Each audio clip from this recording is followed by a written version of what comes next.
This is the 2017 version of Burning Your Bras, ladies. Saying your real name. Saying your real name at Starbucks. That's going to be the tweet. Saying your real name at Starbucks is the 2017 version of Burning Your Bras. That's hilarious. For men and women. You're listening to The Other 50%, a herstory of Hollywood. I'm Julie Harris Walker. This is the podcast where we talk to successful women in entertainment and hear their stories. In this episode, I got to speak with Ayser Salman. Ayser is an editor, producer, screenwriter, and novelist. She's also an Arab Muslim immigrant. She has a lot to say about the state of affairs, and it helps that she is hilarious. She has found her voice as a Muslim American immigrant woman, and thank goodness she has. We need her. You can find us at theother50%.com, all spelled out, to see bios, photos, the blog, the coffee cups, the t-shirts. You can find us on iTunes, Twitter, Facebook, Instagram, all the places, and we are now available on Stitcher. So if I could ask one thing of you, if you like this podcast, please share it with at least one other person. And I have another podcast called The Other 50%, A Herstory of Tech. You can find it on iTunes, Stitcher, or on the Other 50% website. That's where I talk to successful women in tech and hear their stories. Okay, here's Ayser. What do you do? Well, for money, I am a producer-editor, and I work, my client for the last almost 17 years has been Miramax and the Weinstein Company. 17 years? Yep. You've been with them the whole time. I've been with them the whole time. It's like a mob or a very close family. You're trying to get out. The latter, yeah. They keep paying me, and I keep thinking, no, it's because I worked with the department basically. I mean, this is the same people, obviously, the Weinstein, the Bob and Harvey Weinstein at Miramax, and then when they created their new company, they took the same post-production team, and it's very insulated, and we just churn out the stuff, the content, and so I'm kind of protected from all of that political stuff. Insulated, yeah. I just said insulated. I was trying to use a different word. I was trying to thesaurus myself. See, you're protected. As I'm also a writer, and apparently I'm not a speaker.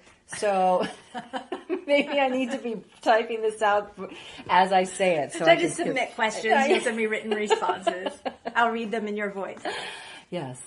So I'm a producer, editor, predator, and I work on promos, content, BTS, behind the scenes type stuff. Like bonus material. Bonus material, DVDs. Yeah. Now it's less DVD.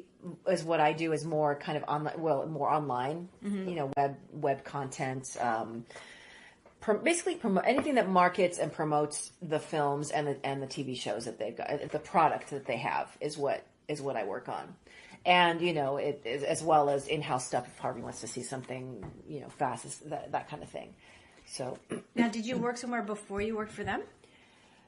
In my life, no. I was born and then I started. No. I was born at the Weinstein Company. How far do you want to go back? Yeah, Well, did you always know you wanted to be an editor? Is that what you went to school for? Like, how did this happen? Well, I like to spend my time alone with nobody else, and it just kind of evolved. So I'm an editor and I'm a writer. Both of those, neither of those involve people. Solitary, basically, yeah, staring at a screen. I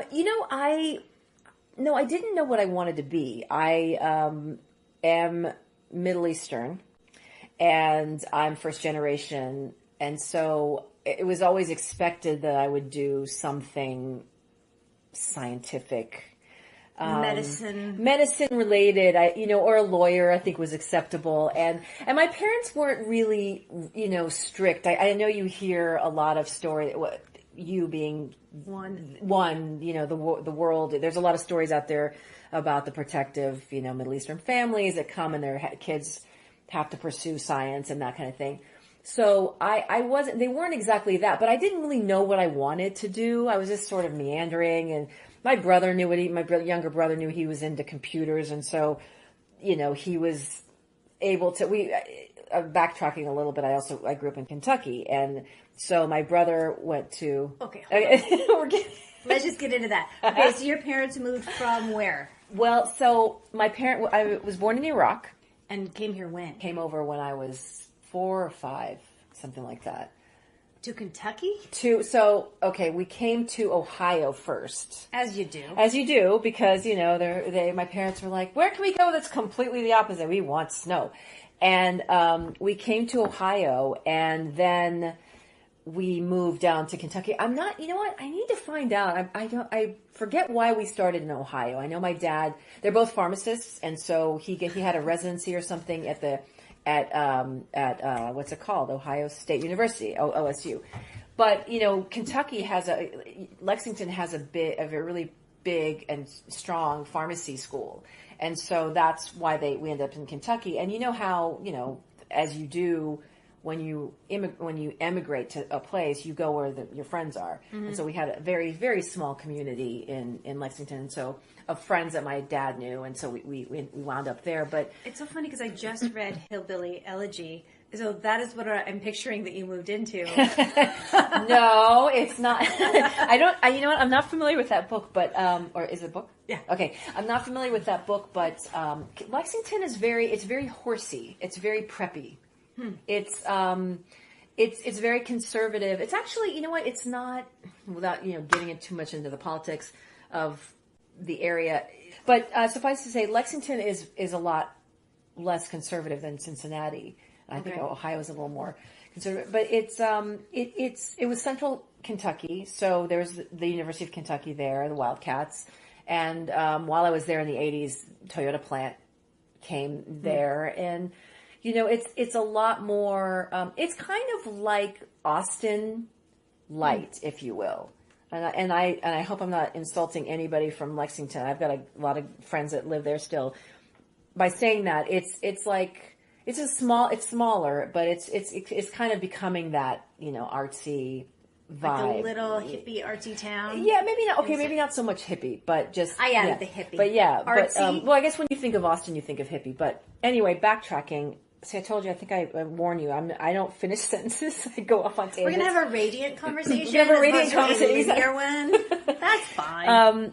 So you asked me, what was your question was, why do we... So your parents came here from Iraq when you were 4 or 5. Right.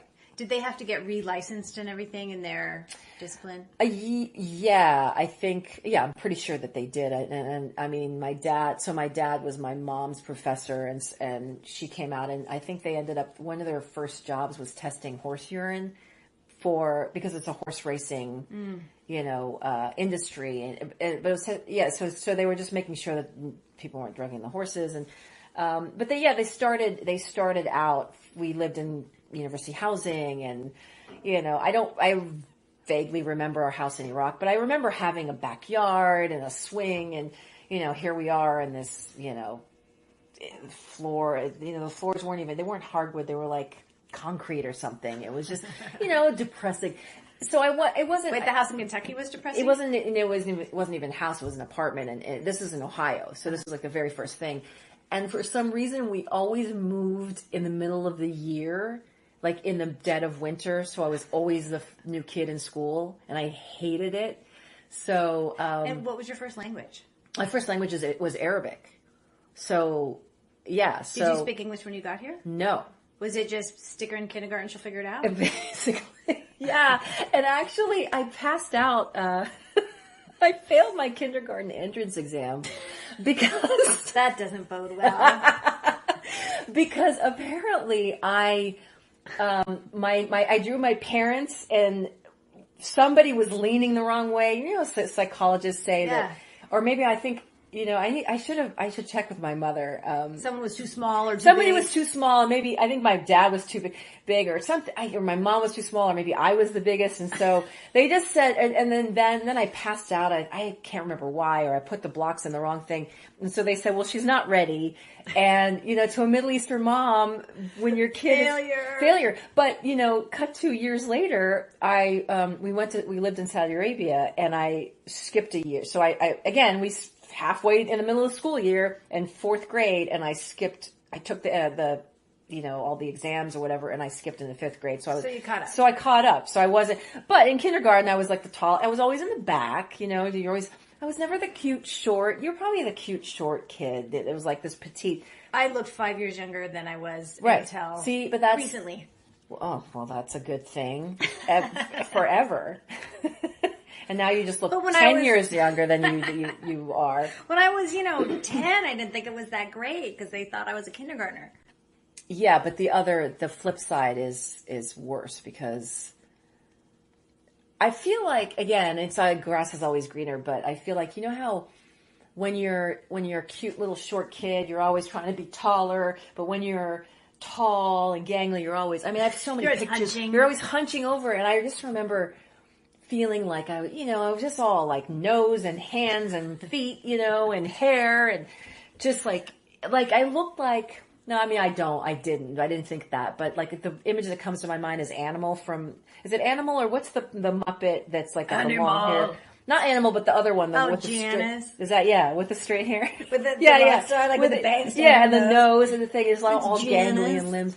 And looking back, I saw pictures and I'm thinking, well, you were actually cute if you just stood up. But that's the thing. If I was this cute little short, cute pert thing. Oh, and then don't even get me started on that whole thing. But yeah, so I came over to the Midwest. My name was Ayser. I had an accent. My parents were first generation as well, trying to fit in. How did that go? Well, you know what? There was a lot of angst. I wrote a book about it. It's a lot of angst. Good. Let's talk about that. What is your book called? The book is called The Wrong End of the Table, An Immigrant Love Story. I love it. Thank you. Is this your life story? It is. Yeah, it is. It's a comic memoir, and it's you know what? It's my ever so slightly exaggerated, but only, and the names changed to protect the innocent, obviously. But I found that, it's pretty much me growing up. It's called The Wrong End of the Table, An Immigrant Love Story. Actually, immigrant love and crossed out hate, crossed out love. And that just basically right there just tells you how I felt about growing up. Conflicted. Very conflicted up until just recently. And the reason for the title is because I've always felt like I'm at the wrong end of the table, no matter where I am, and just misfit. Just feeling like there's something better happening at the other end of the table. I'm serious. I could be I've had birthday parties where I've sat. Oh, I thought it's my birthday. I'll just sit at this end of the table and. More interesting stuff is happening. It was like fear of missing out? Yeah, FOMO. FOMO back then before I even knew what it was. And so, it just caused me a lot of angst back then because I just desperately wanted to fit in. And it's really been interesting, now much older and old enough to know better, but still feeling that way. But, identifying and knowing that this is it's the what makes me different is the thing that's cool and all that kind of thing, but young kids today don't have that. They don't have the same they don't have the same need to latch onto something and blend in, and it's fantastic, and I love that. And, I was thinking about it and thinking, well, how would my life have changed? How would it have been different if I had assimilated better? Mm-hmm. And I don't know. I don't know if I would have had the same sense of humor or, if I would have had the same outlook on things. And so, in hindsight, I love all those experiences. At the time, though, I hated it. At the time, I desperately wanted to not be called Ayser. I wanted to be Lisa.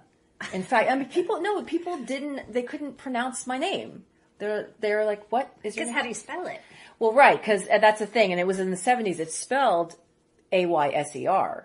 But in the 70s, there was a car called the Pacer car. Remember that? P-A-S? Yeah. And my dad would always, we should have spelled it A-C-E-R because then people would have been, he was joking. But it's Ayser like Pacer like the car. Right. And so, but now, now I can say it's Ayser like the computer. But, for a while in there, it was Ayser Eraser. But they still got it wrong. And, again, if I had in hindsight, if I had more sense of humor, if I knew it was okay to, if I believed it was okay to stand out. I mean, my But it parents. probably wasn't when you were 10. Right, and I guess guess self-assured and high. Sure, nobody is, but I think it was this thing for me where I felt like I was the only one that didn't fit in. And surely everybody else fit in. And now looking back, and I think, everybody was feeling awkward. People are now sharing their stories, and it's fantastic, and I love it. Probably no one fit in. Right, but I didn't know. And you were probably more obvious than the rest of the blonde girls in Kentucky. Exactly. I wanted to be a blonde girl named Missy or Lisa.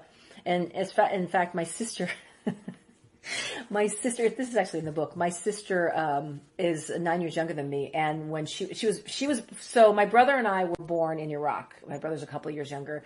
We came over, and then when I was 9, my sister was born in Lexington. And my mom had been fascinated by the Wild West and, the frontier. And I remember we took a trip to Knott's Berry Farm, and there was it's in hindsight, I would it be considered racist now, but there was a Native American, a guy dressed with the full regalia, and she came up and shook his hand and said, I just want to, I can't remember. She says, I want to thank you, what you've done, this is your land, and, all this stuff. And the guy's like an actor or whatever. The actor on a smoke break or something. He got the job because he had brown hair. Yeah, something like that. But, so she loved the Wild West, and so she wanted to name my sister Amanda Cheyenne.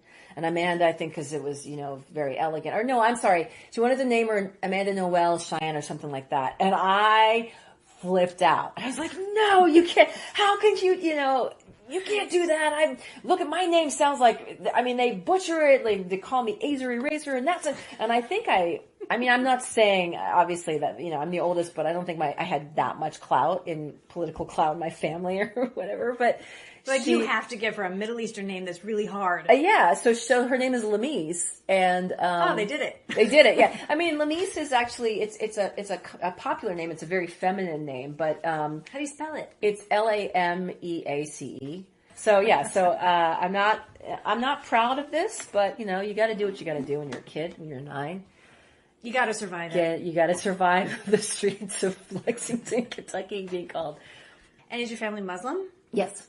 And yes. How is that in Kentucky? Well, my parents are, the cool thing about them is they're very spiritual. Many cool things about them, but my parents they're very spiritual. They're more spiritual than they are religious. And so it was never really outwardly. It was not, you have, and you don't have to anyway in the Muslim religion go to the mosque. It's a very individual, it's a very personal religion.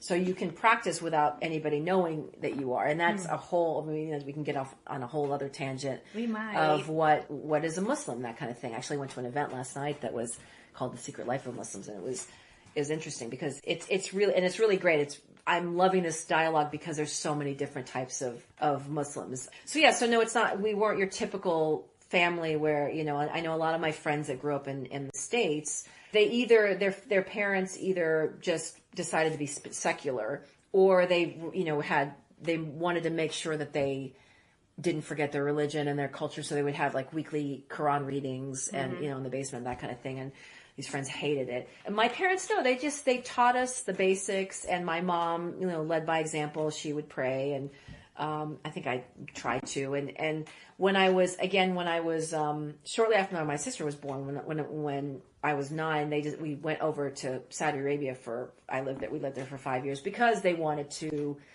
reintroduce us to the culture, and that they got teaching opportunities. So this was in the 80s. This was way before anything started happening politically over there that outwardly. So it was still, this country was still very new and being built up. I think there was one mall. No, there wasn't. Yeah, there was maybe one mall at the end, and they're 1 million. But no, not 1 million. That's hyperbole. But there's 7. There's 7 malls yes. in Saudi Arabia, which is 1 million in other parts of the world. But Arabic was my first language, and when I came here, my parents said they wanted me to assimilate, and they wanted me to fit in, and they also wanted to fit in, because they, my dad went to school here. He went to University of Michigan and for grad school. So he was educated here. He has a strong accent. I think my mom and I were both learning English together from each other. Sesame Street. Yeah, Basically, yeah. And Brady Bunch. But, so it was really a time of trying to fit in and blend in and not call attention to myself and learning, the accent from my family. I think, my parents would say, your daddy. And we'd go to school and go, my daddy. And the kids were like, what are you talking about? What is that? You're so weird. And I couldn't say my R's as well, which was torture because my favorite teacher was Mrs. Roser. And so I had to go to speech therapy class, twice a week for 15 minutes and practice saying R, put your tongue. So it was just, again, not looking back, my story wasn't so different from everyone else's, but at the time I just thought I was so unique and not in a fun way, not in a way where I wanted to be unique. I just wanted to blend in. Okay, so now I want to ask you all about the modern times. Where do your parents live now? In Austin. Oh. Texas. Okay. So did anything change for your family noticeably after 9/11? Knock on wood, thankfully, no. They, because they were living, I want to say they might have been living in Dallas at first, but then they moved to Austin shortly after. So I was happy that they were in such a progressive community. Mm-hmm. But I know a lot of my parents' friends shut off from they basically just kind of went into themselves in the sense that, simple things like trick-or-treating, Halloween. They didn't want to put out candy because if something happened to that candy, if it was, if the kid got, it really it broke my heart. It was just, and I kept at the time, and I knew that it was something where it's easy for me to step back and say, I wish you guys would speak out. But that's why I'm so happy that this is happening now, that we're, more Muslims are speaking out and just not standing in the shadows anymore. And they weren't standing in the shadows, but it was just, they were afraid. Let's not make any waves in this regard. So, they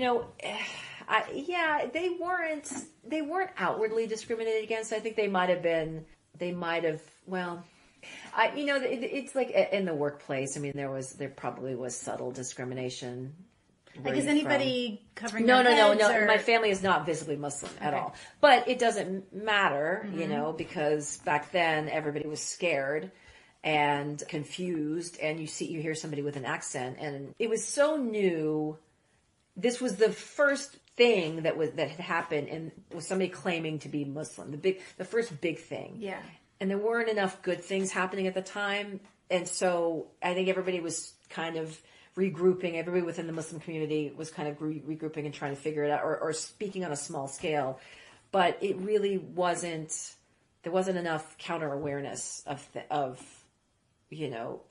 things. Well, yeah, because that was probably the only thing a lot of people had ever heard about Muslims. Right. So, Which brings us to today, where there's still tons of people who don't know any Muslims, who only hear and see what they hear and see. Right. And are completely freaked out and behaving horribly. Yeah. Let me ask you, because I feel like living in California, and my parents live in Austin, and most of my friends live in metropolitan cities, in the United States as well as around the world. And I haven't, I've been fortunate in that I haven't heard first or second hand of horrible things. So are you hearing stuff? I can tell you, I know people, I am related to people who post things on Facebook, like, of course, all Muslims should be banned because Islam is a religion of hatred and killing Americans. Right. Where do you even start with that? Yeah, well, I mean, I know where you can start, but you have to start small. I mean, that's the thing. Yeah, I mean, I remember 9/11 when that happened. It shocked me in a way. It shocked everybody, obviously. Yeah. But then there was this other layer of, oh, wait a minute. Everybody who had known me as Ayser, whatever, working at Miramax, doing this, that, and the other thing, hey, we just had a drink the week before, or whatever. Regular gal from Kentucky. Right, yeah, every gal from Kentucky. Then suddenly, it just kind of, it was a weird realm, because I people were so quiet about it that I wasn't sure who thought that I might be one of them, quote unquote. Like, were they funny around you or careful around you? I don't know if they were careful. It might have just been my projection. Were you on high alert? Yeah, I think it might have been my projection. I'm trying to, give the benefit of the doubt, because nobody out here was, actively, around that time, actually, nobody really said anything that was offensive to me. In fact, quite the opposite. For me, living in California, it's very liberal. And again, me being from Iraq, I remember around that time, I didn't really engage in a lot of political conversations after 9/11. But then after the Iraq War, people would come out at parties and say, "Oh, I'm so sorry." I actually went on a date with this guy, and he was an actor, and like a kind of a B actor, really nice guy. And the first thing he said when I told him I was from Iraq, "Oh, I'm so sorry. I really apologize." And again, it's one of those things where, I appreciate it, but what are you going to do with that information? And my friend who's white, so a white straight woman said, how do you react to that? Is that insulting? And then you get into the whole thing of like, right. We can go on and on about intersectionality and all that kind of thing. But back, like, do you feel like you're representing all of Iraq? Right, exactly. Yes, thank you. I'll pass this along to to the tribe. Well, because originally we didn't think it was. Most Iraqis didn't think it was a horrible idea to go in, because we had this horrific because of Saddam Hussein being, even though they had nothing to do with 9/11. Well, you think it takes it on out while you're there? Yeah, we knew he had nothing to do. I mean, it's. I want to get into have to. Well, whatever. It's all in the book, but it's this whole thing of coming from a fascist regime when our government lied to us or buried the truth, whatever. Mm-hmm. We kind of, those of us that were from there went, yeah, so. But you weren't as shocked as the rest of us. We're our government would never lie to us. What are you talking about? Democracy. And and then that's the thing. Then we have to catch ourselves, because so many of my American, not American, so many of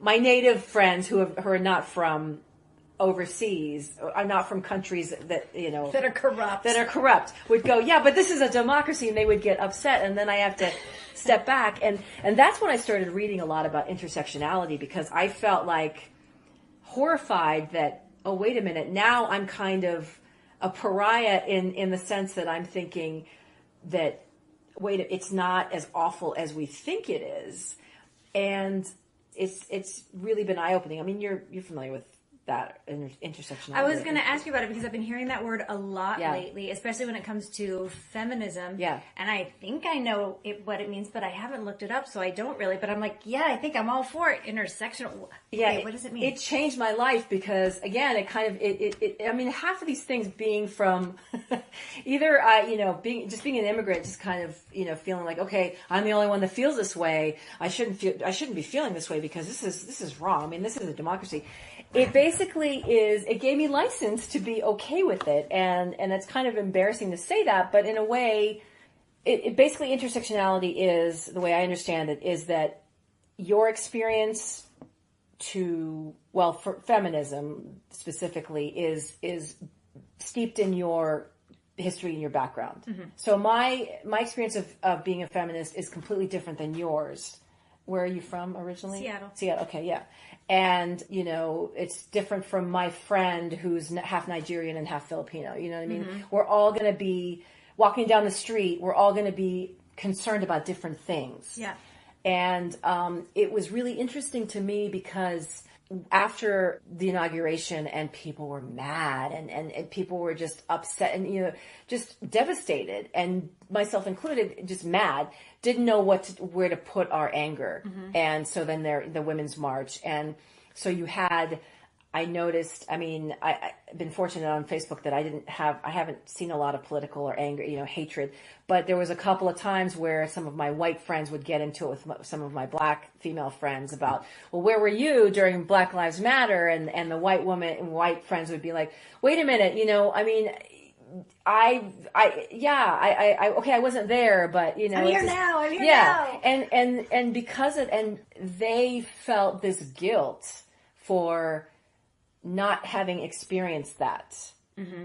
And I get that. And it was really interesting to me to see that, because my first instinct is to go, you shouldn't feel guilty. But you know what? Again, that's me putting my own perception on that. And so it's just been really interesting to look at it and just see that everybody's going to have a different perspective.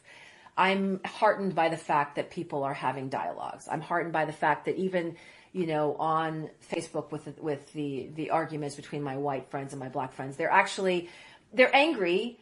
And that's the other thing that intersectionality, it says just, you have to allow people to be angry. I think that was the other thing is when my black friends were mad about the Women's March, and I'm not going to go do that because where were they for us? A couple of really great articles I read about it said you have to allow them to be angry. You have to allow that. And similarly, my immigrant friends at the time with the Women's March, I'm not going to stand next to these white sisters, blah, blah, blah, blah, blah. And then not 2 weeks later, they were at the airports supporting and people just showed up with an hour notice to the airports. I have never felt, I think, I was too young when I was a kid. My parents became citizens, and so I automatically became one. Mm-hmm. So I don't think I really understood the impact of it. But I haven't felt so overwhelmed with love and emotion in 30 some years as I was seeing all of that at the airports. It was amazing. And so, I don't know if I started telling you that, I think we talked about 9/11, but after the election, I felt like when I was driving home from I was at a election party or viewing party, whatever. And, Wake. Yeah, I was at the wake. Yeah. And I drove home and I just sat in my car and I thought, oh no, is it happening again? And I felt embarrassed to say it because I thought, how can I even compare what I'm feeling right now to what people felt after 9/11 when they lost people, but the reason why I felt that way is because I felt like, are Muslims going to have to go in hiding? Am I going to have to tamper it down? I'm just finally, again, coming out of my shell and, finding my voice. You're going public and you're getting lippy. I'm getting lippy and I don't want to stop doing that. No. It's like you can't put it back in the lid. And so I just thought, do I have to temper it? Am I going to? And you need to be afraid. Yeah, and so after that Women's March, and after, and then in November, which is the charitable donations was at its highest of all. Was it? ACLU raised more in a day than they normally raise in a year. Yeah, and so it's stuff like that where I thought, okay, yes, we have this government that's corrupt. Right. And I don't want, fine. But again, come from a fascist regime. We're used to it. No, this is what gives me hope is that lots and lots of people have survived corrupt governments. Right. Well, that's the thing. We're going to survive it. We are. Yeah, for sure. I joke. Okay. So I'm going to preface this. Kid. I joke, but a couple of my, Iranian friends are like, we're all, most of my, most of my non-immigrant friends were just horrified and depressed, and we were just like, oh, come on, amateur, and I think they did a sketch on Saturday Night Live when Chris Rock was on it, but it was Dave Chappelle, where they were watching the results and all the white people are freaking out and the black people are like, oh my God, okay. Really, so that's what intersectionality is. I think it's that everybody has their experience, and now people are talking about it, or maybe they were before, but I'm hearing it more than I ever have before. Yeah, and what I'm seeing is white people are waking up finally, And I can see how that is super irritating to people who have been woke for a long time. Right. And you get to be angry about it for a minute. Yeah. And it's still a good thing. It's a fantastic thing. It's too little too late, but maybe not too little. It's probably too later than we would have liked. Well, sure, yeah. And that was a lot of my friends that were upset. Both my black friends and my immigrant friends say, well, in 2017, we shouldn't have to do X, Y, and we shouldn't have to explain X, Y, and Z. Yeah, we shouldn't have to be fighting for equal pay either. Well, right. Yeah, and then we are right. And I've been speaking on podcasts and panels and getting involved in the dialogue more about the Muslims in Hollywood situation, and the opinion has been that my people are only cast to play terrorists, or either terrorists or the pious, religious Muslim woman, and why can't we be cast to play just normal people? Yeah. But I think that it's happening. You know what I mean? Like so it is that there's a validity to that argument. Absolutely, it's too little, too late. Why should we? At this point, are we really going to be, casting somebody to play a terrorist or like that kind of thing? But it's happening. And right. So now if you still do it, there's going to be 1,000 people who say, "What are you doing?" Right. They're going to say that, and then they're going to say, "Okay, casting a white woman from Mulan, really? Like, really?" Well, I always remember one of my favorite films, which that's not why it's one of my favorite films, but Mickey Rooney in Breakfast. It's egregious. It's egregious. So it's But again, it's like, what do you like? It's such a great film, and whatever. I'm a girl, and I love it, but not that part. But so we have come somewhere from where we were. No, but I think that the thing is, because we're having open dialogue, and I was at this panel last night where one of the members talked about that. Specifically for Hollywood, they go with it's they have a money. I can't. I'm not going to put it as eloquently as he did, but. It's not. He said something like that. There's a money problem, or there. Basically, it's if it sells, then we're gonna have stories about it. Yeah. And now Muslims, Trump has kind of forced them into the public eye, and people want to hear more, see more of those stories, as well as there's more. The population is increasing, and you definitely living in Los Angeles and New York, but I would venture again. I don't have the facts. I don't know how it's going in Idaho. Right, but I'm sure there are those people. Them people. Those people. But yeah, and I think, a lot of it is, I think that it's just fear. It's not, I don't think it's hatred. It's fear. Maybe I'm idealistic. Because they don't know enough to hate. Right. But that's why I'm so happy that there's dialogue of any kind. Yeah. Because right after 9/11, from my point of view, there wasn't any dialogue. And then you weren't allowed to. It was you get on board and be patriotic, and that was the only acceptable response. Yeah, exactly. And I think maybe, from the community, maybe they were trying to figure it out, or, there's pressures and political, stuff with that as well. But, maybe it's a long time coming, and I won't say too little, too late. It's now we're here, and it's happening, and we're living in history, and people are making an effort, and it's fantastic, and I love it. It feels like the age of transparency.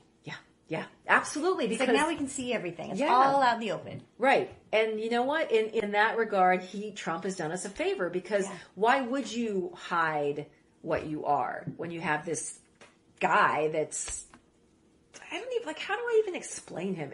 If the aliens landed, what would you say? You know what I mean? Like, how do you? He's a narcissist, sure, but what is that? Every day I watch the news and I'm like, every day. What is? He's a child, but that seems too kind. That's too kind. Yeah, and a narcissist just seems like it's elevating his intelligence in a way. I don't know. It's remarkable, is what it is. A friend of mine writes for the Charlotte Observer, Theoden, if you're listening. And he just posted a letter he got from a reader because he did an article about he is Korean, his wife is white, his child is biracial. And the letter was why any self-respecting white woman would marry a black and make an interracial baby. Like the most hateful, handwritten, sincerely, sign their full name wrote a letter. Where was this? Where is North Carolina. The transparency goes all directions. Like, if you hold deeply racist beliefs, right, you now kind of have license to say it out loud. Did they explain why? Did they explain why they thought that it's outrageous that a self-respecting white person would do this? Did they say what, like... There's no I don't even know. I'm trying to rationalize. I'm just trying. But did they make a good reason? No, but because that's the other thing is you're hearing the word empathy. To empathize with your enemies or whatever. It then you can try to understand. So it's but it really boils down to empathy, and it's exhausting when it feels like the empathy is going one way. Right, but they don't still got to do it. Right, but, be the bigger person. My mom always said, "Be the bigger person. You're the oldest." Yeah. So tell me about your book. Are you finished with it? So I'm currently writing it, and the plan is I have an agent, and we're taking it out to publishers as a book proposal, but. Because all this stuff that's happening in the news, I keep getting new chapter ideas. So I keep telling him, okay, hold on. I gotta write this, I have a new idea. And he's like, okay, run with it. So it's getting longer every week. It's getting longer. So the whole thing is going to be written. The whole idea was just, I guess, again, I'm new to this whole thing of writing writing books, but that you write, what, like a third of it, and then you have future chapters, and then you send it out, and then they give you an advance or something. At this point, it's almost written, which is good. But no, it's been amazing. I've gotten such great response from it. I was in Austin. One of my scripts was a finalist in the Austin Film Festival, and so I was talking to people about it, and they, asked me what else I was working on, and I told them about this book. And it's kind of, it's like this journal, this diary, this personal diary that I'm writing that people are actually interested in reading. And I want to read it. Yeah. And I say actually, and not to be self-effacing, but just that, you don't think, when I started writing it, I didn't think, again, this is, it's silly for me to think that, but I thought, well, it's not like I had this horrible life, I didn't get shot while trying to go to school or something, you know what I mean? No, but you have this very unique perspective that is so relevant right now. Right. Oh, I wanted to ask you, have you traveled lately? No, I haven't, because I just bought a place and I don't want to leave it. I just want to nest. Are you worried about traveling? I'm not. It's, you know what? In what way? Being stopped. Oh, yeah, I suppose I should. That sounds so cavalier. Don't invite trouble. Well, yeah, Iraq is on my passport, I have an American passport. But, actually when...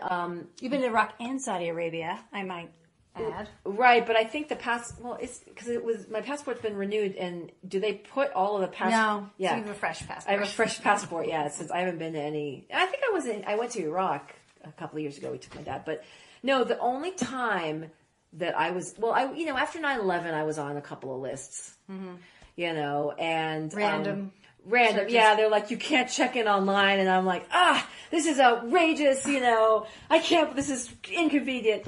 But, and again, I think you learn to roll with it as an immigrant. You just kind of, okay, now what? Yeah. And like a friend of mine was stopped. He's Middle Eastern. He was stopped, up in Northern California by a cop. And, he's from Kuwait.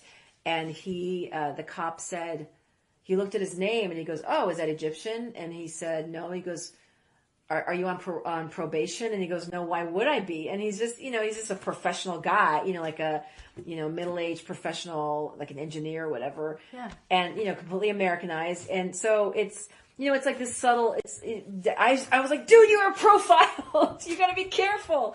But, you're on probation because you're a criminal? I don't know what he was my friend was very generous. He was saying that, well, the guy was a rookie. He was probably trying to do his job. So again, he was very nice about it. But, where was I going with this? I was making a point, and of course I veered off. You're talking about traveling, your friend. Yeah, no. So I've been fortunate. I mean, being a woman, and I can pass I could be your sister. You know what I mean? Yeah. Well, maybe my slightly more ethnic sister, but so I don't really, but I guess the name, and again, it's this is the thing that I'm talking about. It's like, I went to vote in the recent elections, and I, gave my name, and this young guy, he was African American, and his name was Carlos, and he said, "Oh, Salman." And he goes, "How do you say your first name?" I said, "Ayser." And he goes, "Salman, like Solomon, but different." And I said, "Yeah."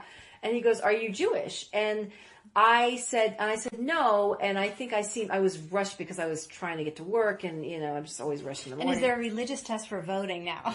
Right, but see, no, but I paused for a second because I wanted to say Salman, like Salman Rushdie, and I didn't. And so then the guy, and you have to go check in with the next guy, and this guy was an older white man, and he checked me in and did all, I did all the stuff, and gave him my ballot to him, and he goes, "I hope you weren't uncomfortable by what he said. He's not supposed to ask that." He was really nice.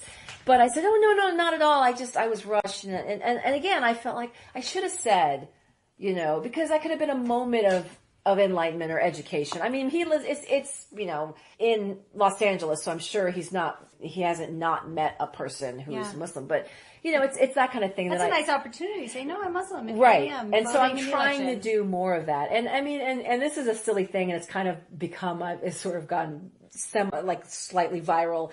A lot of immigrants, Muslims, Arabs, whatever, say they go, "My coffee shop name is Sarah," or whatever. I do that too. They can't do Julie. What, really? Yeah, mine's Lola. No, what? Okay. Wait a minute. Hold on. No. They can't do Julie, but they can do Lola.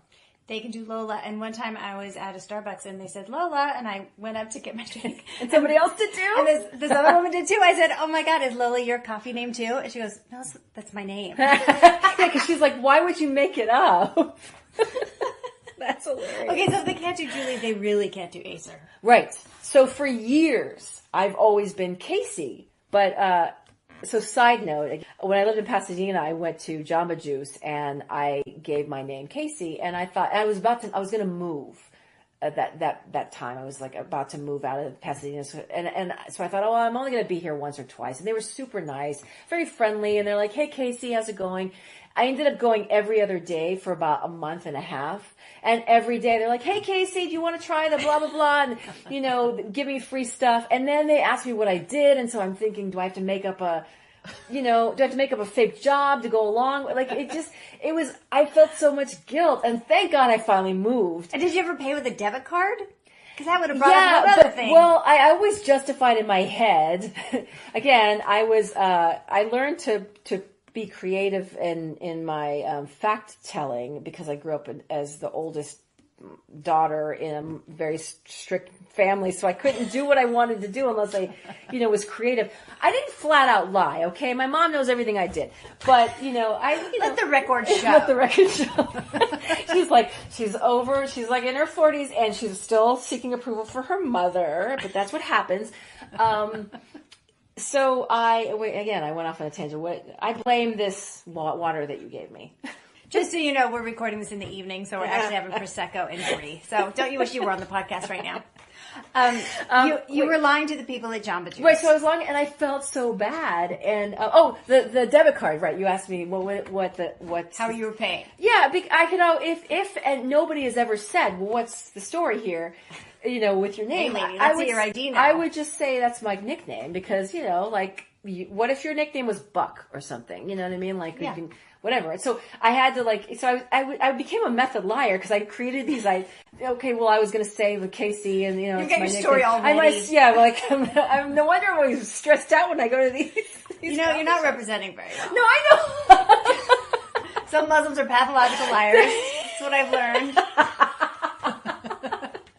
Okay, for the record, I have changed my ways because of the election and what the transparency that you are mentioning, which I have started to. It's a big moment for me. I go to Starbucks and cafes and give my real name, and it actually started because Starbucks had this when they did their pro-immigrant stance, I thought, okay, now it's just rude to go and give my name. I mean, you got to meet him halfway. I have to meet him halfway. I mean, it's, this is a good company. I want to support. Hey, go in and say, Chrissy. Yeah, exactly. And they're like, really? Okay. So I, and it's really it was a big thing for me because it really does shave, like 3 minutes. I mean, okay, 3 minutes is nothing, but you can go in and just be anonymous or whatever, but giving your name. Now it's a thing. It's a thing. How's it going? It's great. It's fantastic. Are they getting it? Well, I mean, bless their hearts. That's such a Southern thing. They're, you know what? I don't know if they're getting it, but I feel good. So, I feel like I'm being real. Authentic. I feel like I'm being me. I'm out there, Jerry. And I'm loving every minute of it. Finding your authenticity at Starbucks. Yes, exactly. That's going to be, it's the title of my next. I'm going to tell Oprah. The next book, Finding Your Authenticity at Starbucks. No, it's, again, these seem like to people who are listening, they're like, these are just very silly things, but these are big things when you're somebody like me who, it's just all accepting yourself. And it's important. It's about identity. Right. And that's why, when I'm talking to, my friends and my sister, teaches, and she teaches some younger women, and I've been speaking to young women in the community. It's little things like that help, that go a long way. It's not, you don't have to do these, like, it's great to go march and volunteer and all of that stuff, but if you can't do that all the time, then you could do something like that and just allow yourself to be known a little bit, right? And maybe just that will break someone's mind open, right? Engage with somebody, and it just makes you feel like you're part of something, and that's really what it's all about. So it's like subversive political action. That's right. I'm burning bras in my own. This is the 2017 version of burning your bras, ladies. Saying your real name. Saying your real name at Starbucks. That's going to be the tweet. Saying your real name at Starbucks is the 2017 version of burning your bras. That's hilarious. For men and women. Again, to answer your question, the very first question that you asked me, which is how did I know I was going to be an editor? Mm-hmm. I never really knew that I was going to be an editor, but I loved putting images and words together. I loved, especially when we lived in Saudi Arabia, we had, at Saudi Arabia at the time, and we didn't have cable, they had 2 channels. They had 3 channels. They had 2 Arabic channels and 1 English channel. And so we had this giant Betamax, and there's nothing to do in Saudi Arabia back then. There's nothing to do in Saudi Arabia. Full stop. Full stop. And so I would sit at home and I would record, I would capture, like an interview show on TV, and then pause it and then switch the channel and try to live edit a conversation. And for some reason, I really loved that. It was fascinating to me. You were editing live TV? Yeah, well, in my mind, You yes. were making your own talk soup? I was making exactly. Oh my God, I was so ahead of my time. If only I'd known.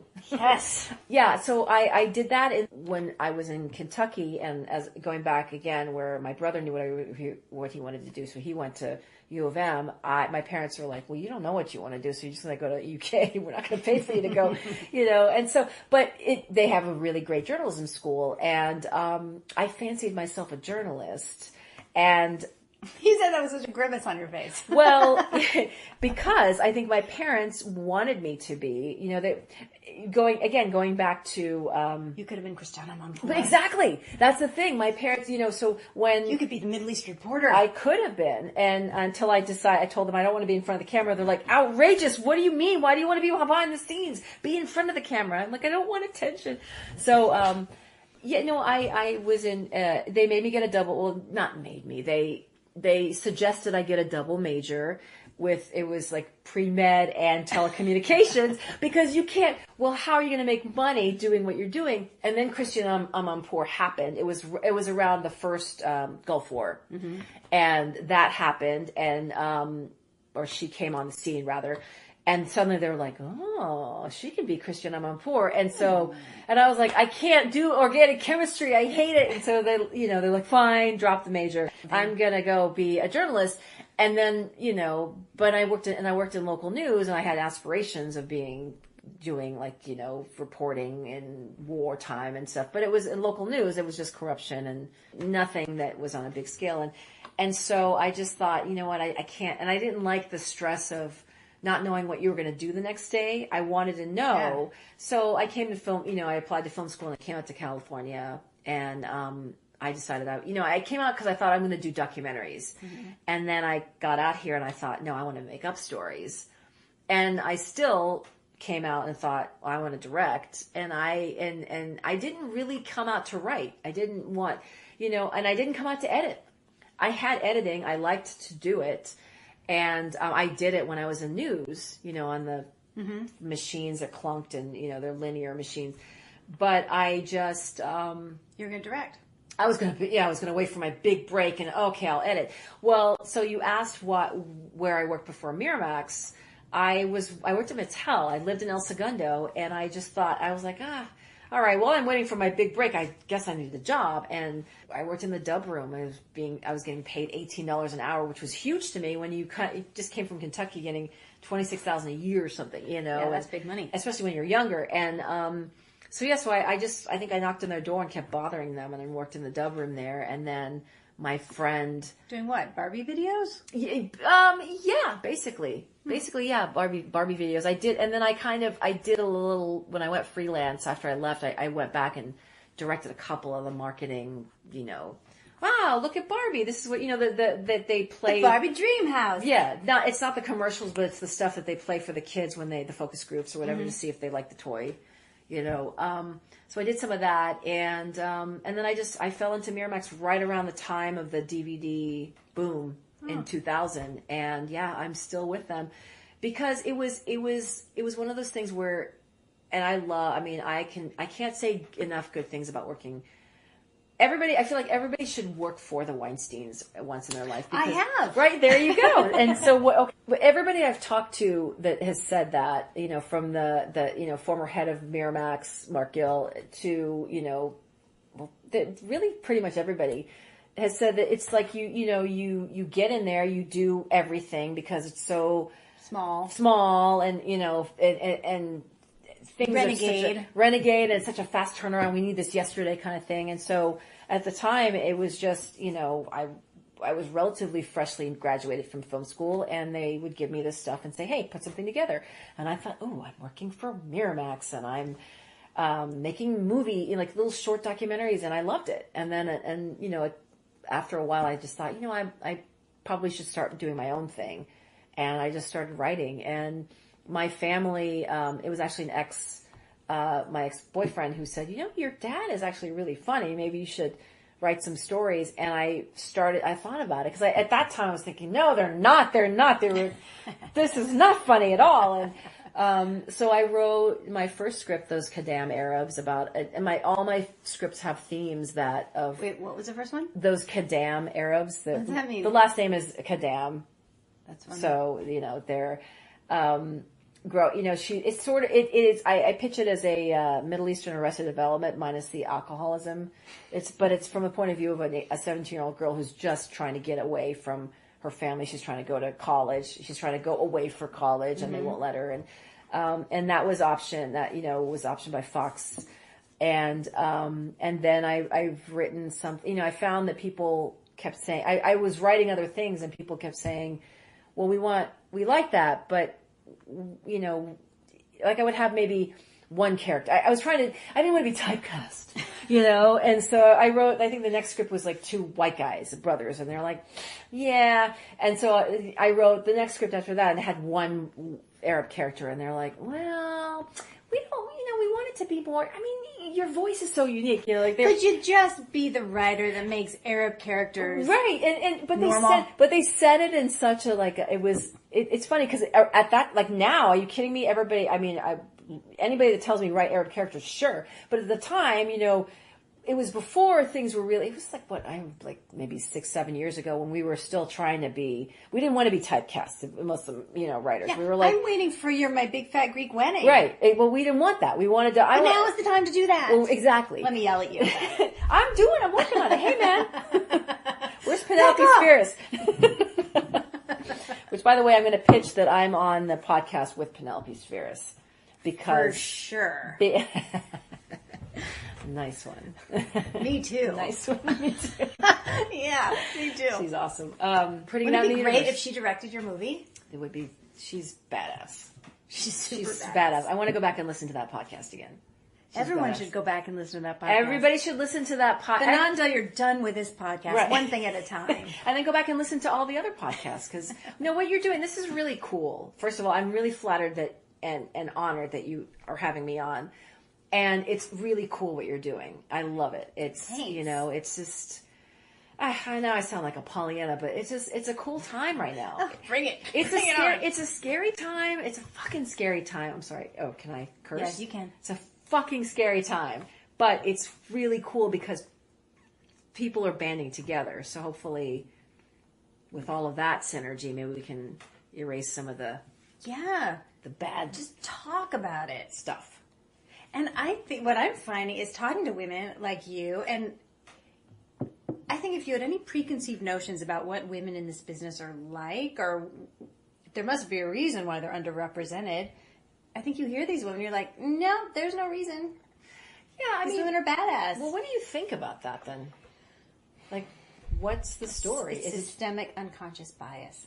Ooh, I like that phrase. I've learned that phrase. Please explain this phrase. Systemic unconscious bias. There's other people who can explain it better, but the system works in such a way that kind of elbows everybody out. And it's going to take a very conscious, deliberate effort to make changes. Because they've done nothing. I saw Stacey Smith talking the other day, and she does puts together all the data that then the Gina Davis Institute reports on. The report that came out that women have made no progress since 1950. Really? Yeah. So can you elaborate a little bit more about what you just said? That I usually make other people explain it. It's not just the people have unconscious bias where they want to hire guys who are just like them, or they see themselves in young men, and the people making the decisions are white men who then mentor the young white men who come in because they're like, oh, he's just like I was when I was younger. Right. What's familiar. So that's the unconscious bit. Right. And they think unconsciously, oh, the woman is something other. Or there's this myth that female-driven or directed projects are not profitable. When the data says they're actually very profitable, but there's still the myth that everyone believes that they're not. Got it. So everything's really risky. Right. Like the diversity programs, they're trying to get women into direct television. In order to do that, they have to have all this scaffolding, and the episode has to be guaranteed by a man who is, there's just a lot of like hand-wringing in it and the belief that it's so risky. Right. When it's not. But the systemic part of it is the whole system is kind of set up that way, and it's a moving train. It's hard to move while it's in motion. I see. When is it going to be? You gotta pick at it little by little every day. So it sounds like we're doing what we need to do. Yeah. As women, or... I'm trying to do my part here. Yeah, no, this is amazing. But there's Women in Film and Sundance Institute just launched a thing called Reframe Project. Yeah. Read about it in the Hollywood Reporter. But they've gotten a huge group of Hollywood decision makers to commit to bringing in more women. Things like that. Yeah. Part of it is we just have to talk about it incessantly. And right. I think, that's with anything. If there's candidates for a job, you look at the list. Why are there more women on this list? And demand to see more women. What do you think of the state of women and minorities in the business today? Well, you said a lot more eloquently than I will, so I say whatever you said. For a change. What do I think about it? Look at it this way. What would you say to a young woman just starting out her career in this business right now? That's a great question. Well, I would say... I think I would start with what I would say to a young woman, period. And that's the whole thing of, what we talked about earlier, the transparency, the authenticity, the stepping in, what is it? What's the phrase? Standing in your power. I know that for me, I speak from experience, I didn't have that, as a young woman. I mean, well, it was an interesting thing because my mother is very strong and raised me, and thank God for that. But I rebelled against it for so long because I didn't want to be strong because I wanted to fit in and be like, I'm not saying that Kentucky women weren't strong, but I wanted to be delicate and feminine and blonde, delicate flower. And I wanted to be a delicate flower, and so I tempered it, and I think. I found myself saying and I probably still say and so it's not, the best thing, but, the other thing is, in our speech, I just want to say, I'm sorry, but, and it's stuff like that. It's conscious, I'm not conscious, subconscious things that we do to ourselves. And I would tell women to stop saying that, stop. Knock it off. Just be, and the more young women role models are coming out and speaking. I mean, I again, especially people that look like, if I was speaking to somebody who was an immigrant or a Muslim, I guess Muslim doesn't necessarily mean immigrant. Somebody who's Muslim or an immigrant or, that looked like me, who wasn't white, I would say, there's a lot, find people that are like you and, that are doing great things and just read everything that they do and follow them, because that's the thing. I mean, for me, when I was growing up, there weren't very many people that looked like me. And I had, a lot of role models that were men. Fine. It's fine. It's okay to have role models that are men as long as you have somebody that you can identify with. But, like Diane Keaton is a huge role model, and none of these people, I mean, she's a woman, but again, like there was, apart from Christiane Amanpour, who I didn't follow that exact track, but, when I was younger, I think I craved a lot more seeing people like me on TV. And that's why I got into writing. I wanted to write television. I came out to write screenplays, and then I just thought, especially what the types of stories that I was writing lent themselves more to television than they did features. But it was also, I didn't have that when I was younger. I had Balky, remember Perfect Strangers? Balky. Yeah, Balky what was it? Barbarossa? No, that's Vinny Barbarossa. That's Vinny. Who's that? Is Balky. that? Did he even have two names? He was just Balky. I can't even. Baltakumas. Oh my God, it's embarrassing. It's Balky. Yeah, Balky. Oh, don't be ridiculous. Yeah. So, but still, that was awesome because here's somebody with an accent. Yeah. And he was lovable. And at least we have Balky. Right. So yeah, I would say stand in your power and be authentic and be you. And this is the thing. I don't have to say anything to women because they already are doing it. They are amazing, these young women. I went to an iftar a couple of years ago. The breaking. What's an iftar? So during the month of Ramadan, which is when you Muslims fast from sun up to sundown, and then at sundown they break their fast. The iftar is the breaking of the fast, and so you usually do that. You meet up with it in a small community or group, it's whatever. It's a party. Yeah, it's a party basically.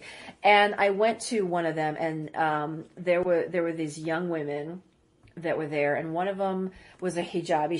She was covered up, and I think she worked for an internet company, maybe YouTube or something. And we went around the table talking about what we liked about being Muslim women, and her thing was, I like my uniqueness. And are you kidding me? I mean, in a million years, I would have never. You're like, if only. Yeah, no way. I would have, if I decided to wear hijab and back then I would have camouflaged it and made it into, I don't know, wore a hat or something like that. Hello Kitty. Yeah, it's something but not in a million years would I have wanted to call attention to myself. And these women are saying, no, this is what makes me different and I'm going to do it. And I think it helped me get the job. And great. That's great. And so that's the kind of thing. Just embrace your authenticity, because embrace your identity and what makes you unique, because you can't go wrong and they can't take that away from you. I mean, that's really, and yeah, so I'm loving that there's a lot of awareness on the adult level, but really, now I'm going to break into the Whitney Houston song, "The Children Are Our Future."